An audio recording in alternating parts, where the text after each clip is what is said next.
Bismillahirrahmanirrahim. Assalamualaikum warahmatullahi wabarakatuh. Syukur kepada Ilahi dengan izinnya dapat kita bersua kali ini dalam satu forum ilmiah bagi membincangkan berkenaan etika terhadap alam sekitar. Sebelum itu saya ingin mengalukan kehadiran tuan-puan pada majlis kita pada hari ini. Semoga kita semua akan memperoleh manfaat yang berguna daripada forum ini, insyaAllah.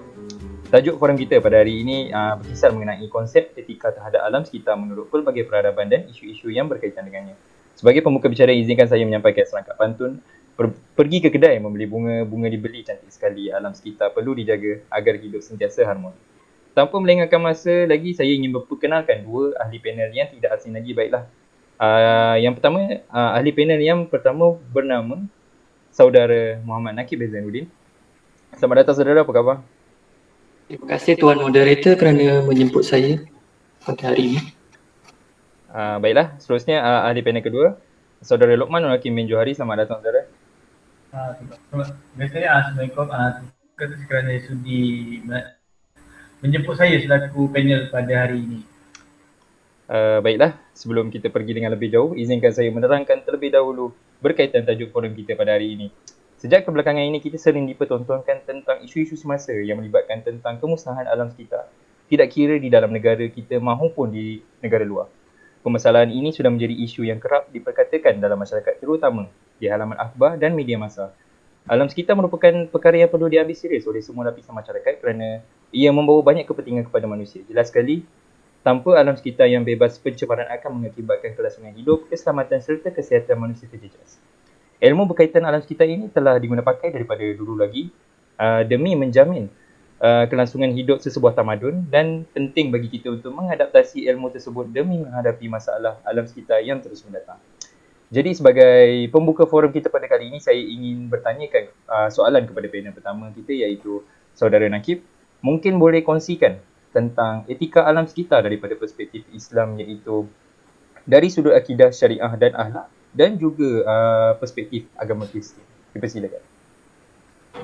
Okay, terima kasih Tuan Moderator. Okay, saya akan mulakan dengan etika alam sekitar dari perspektif Islam.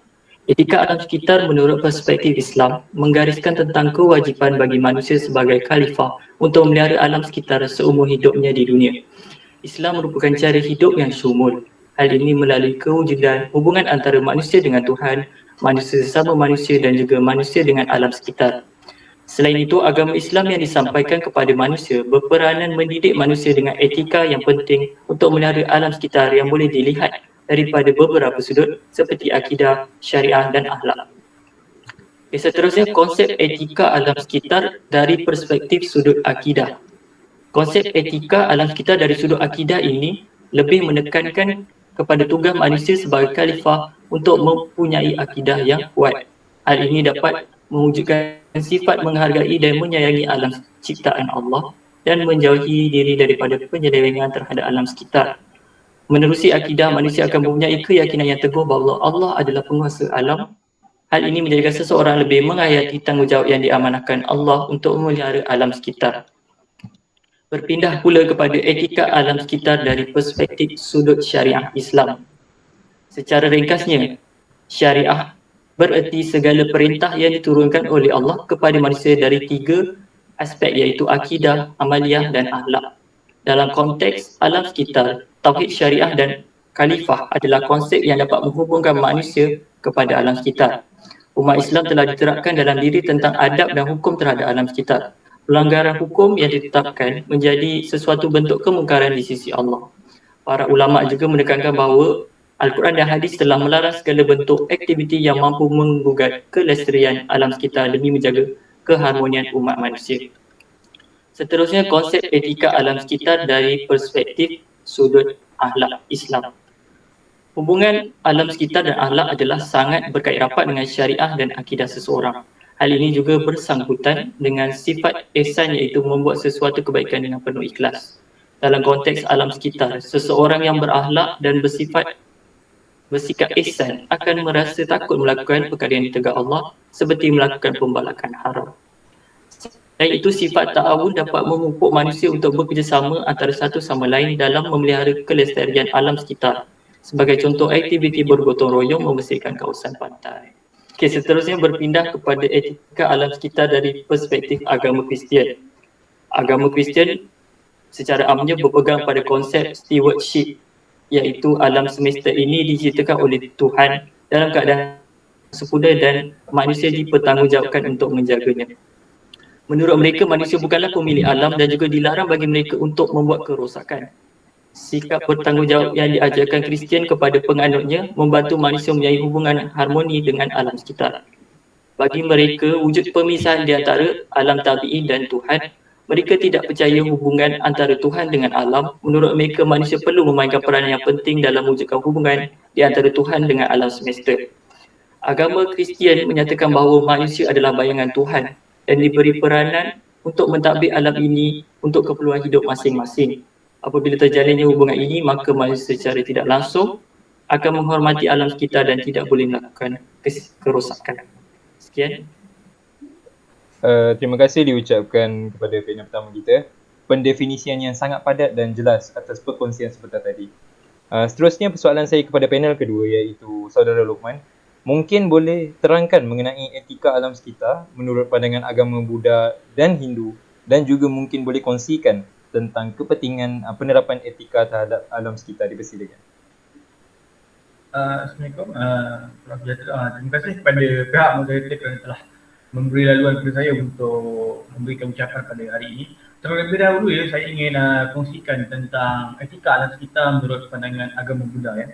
Pertama sekali, ajaran Buddha mengatakan bahawa alam semesta merupakan ciptaan yang wujud disebabkan oleh kewujudan perkara-perkara yang sebelum ini. Selain kewujudannya adalah tidak kekal abadi dan tidak kekal. Seterusnya, Buddha juga mengamalkan bahawa asas pada penciptaan alam sekitar adalah berdasarkan konsep sebab dan akibat atau paticca samuppada, dan mereka menafikan kuasa ketuhanan dalam penciptaan alam semesta. Dengan kata lain, masyarakat Buddha tidak percaya dengan kuasa Tuhan, dan mereka mengatakan bahawa Tuhan tidak berkuasa dalam penciptaan alam semesta. Seterusnya, agama ini berpegang pada konsep bahawa sifat sesuatu unsur alam sentiasa berubah, iaitu bersifat dinamik dan kinetik. Dengan ini, secara amnya mereka mengatakan bahawa segala perkara yang ada di dunia ini adalah bersifat sementara dan tidak kekal. Dan terakhir, agama Buddha berpendapat iaitu terdapat empat unsur alam yang tampak, iaitu unsur padat, patavi, cair iaitu apu, dan panas iaitu tejo, dan gerak iaitu bayu dalam unsur yang menentukan alam sekitar. Jadi sekian saja untuk etika alam sekitar menurut pandangan agama Buddha. Seterusnya saya akan beralih kepada etika alam sekitar menurut pandangan agama Hindu. Pertama sekali, agama Hindu percaya bahawa manusia juga merupakan sebahagian dari alam semesta, iaitu termasuk langit, bumi, lautan. Dengan arti kata lain, mereka mengatakan bahawa alam semesta dan manusia adalah sebuah satu komponen alam yang bersangkutan antara satu sama lain. Seterusnya, agama Hindu berpegang pada konsep Brahma, di mana ialah teori kesatuan wujud, iaitu the unity of existence, yang diterima oleh agama Hindu untuk menunjukkan bahawa seluruh alam semesta adalah limpahan Tuhan Brahma, dan Brahma mengandungi segala yang ada di dalam alam sekitar. Seterusnya, agama Hindu juga percaya pada teori Dharma, iaitu prinsip Dharma dalam kehidupan prinsip Dharma menegah masyarakat Hindu untuk tidak mencemarkan alam sekitar, bahkan menjaga kebersihan lingkungan. Dengan ini, masyarakat Hindu adalah masyarakat yang sangat menitik beratkan tentang alam sekitar kerana mereka percaya pada prinsip Dharma. Okey, akhir sekali tentang etika alam sekitar menurut pandangan agama Hindu. Mereka percaya pada teori ahimsa. Teori ahimsa adalah teori yang ditekankan oleh Hinduism untuk tidak melakukan kezaliman terhadap kehidupan lain seperti flora dan fauna.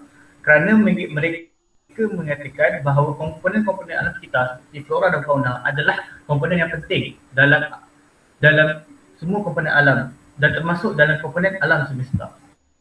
Jadi itu saja ucapan saya tentang etika alam sekitar menurut pandangan agama Hindu.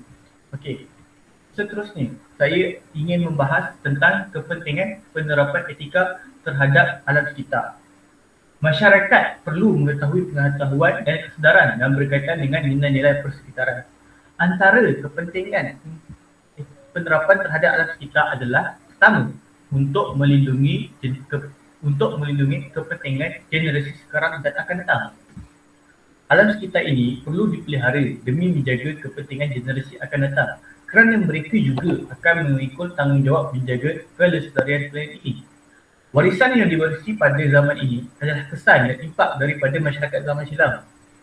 Dengan arti kata lain, segala apa yang kita nikmati dan dapat kita lihat, keindahan alam sekitar yang kita dapat lihat pada hari ini adalah kerana masyarakat sebelum kita, mereka telah menjaga alam sekitar tersebut dan telah mewariskannya kepada kita.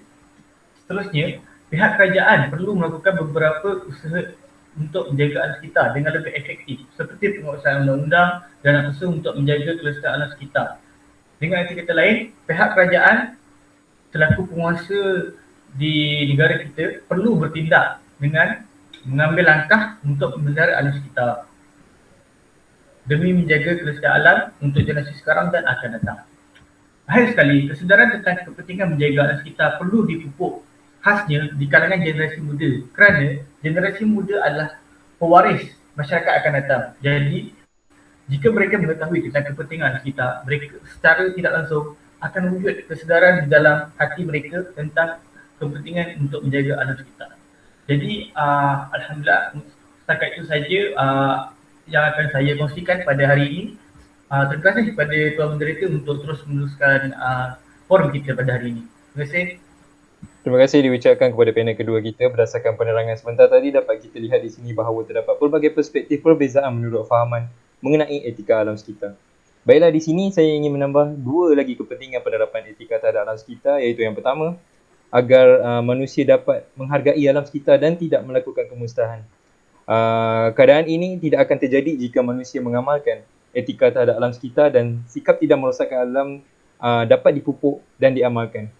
Penerapan nilai etika alam sekitar boleh dilaksanakan melalui pendidikan alam sekitar secara formal maupun tidak formal. Kepentingan seterusnya ialah wujud idea dan aktiviti pemeliharaan alam sekitar. Pemeliharaan bermaksud perihal proses, usaha, perbuatan dan sebagainya atau memelihara sesuatu berkait rapat dengan prinsip alam sekitar, iaitu membangunkan tanggungjawab moral. Dalam erti kata lain, kelestarian maupun kerosakan alam sekitar ini merupakan tanggungjawab bersama seluruh umat manusia. Jadi terima kasih saya ucapkan kepada kedua-dua ahli panel kita pada hari ini kerana sudi hadir dan sudi berkongsikan pendapat masing-masing. Moga apa yang kita dapat pada hari ini dapat memberikan sedikit pencerahan dan input yang bermanfaat kepada kita. Nampaknya masa amat mencemburui kita. Jadi sedikit rumusan yang dapat kita buat pada hari ini ialah kepentingan dalam penerapan nilai-nilai etika dan alam sekitar sememangnya perlu dipandang serius dan dititik beratkan dalam konteks masyarakat di Malaysia pada hari ini.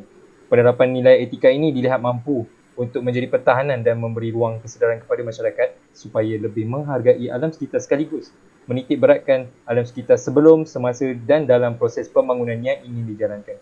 Baiklah, sebelum kami mengundurkan diri, terimalah selangkap pantun daripada saya. Tuailah padi antara masa, esok jangan layu-layuan. Intai kami antara nampak, esok jangan rindu-rinduan. Salam hormat. Sehingga kita bertemu lagi. Akhir kata wabillahi taufiq wa hidayah. Wassalamualaikum warahmatullahi wabarakatuh.